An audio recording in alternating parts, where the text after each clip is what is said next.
Hey, what's up guys? It's MD. E-YOOSO sent me out some keycaps. I got 141 keycaps here that are double shot PBT pudding keycaps. And if you don't know what pudding keycaps are, they are keycaps that let more light shine through. So if you have RGB or some kind of backlighting on your keyboard, these keycaps are going to let more light out.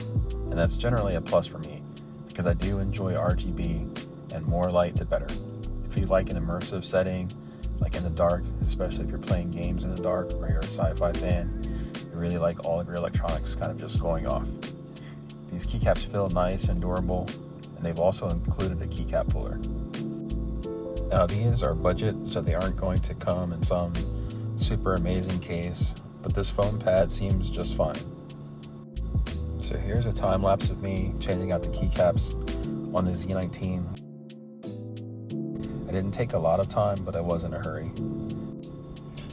So one thing I've noticed about these keycap sets is that they have a bunch of different keycaps to fit in different spots because the layout is going to vary by keyboard. This set in particular is less expensive than other pudding sets I've bought, and you get a ton more keys. But you can see here your profile might be messed up a little bit, so you either just have to deal with it or swap them out with another keycap. Here are the old ones. I just cleaned them up, put them back in the box, and placed the ones that I used in case I want to swap them out again. And this is what it looks like with the lighting on and all the keycaps.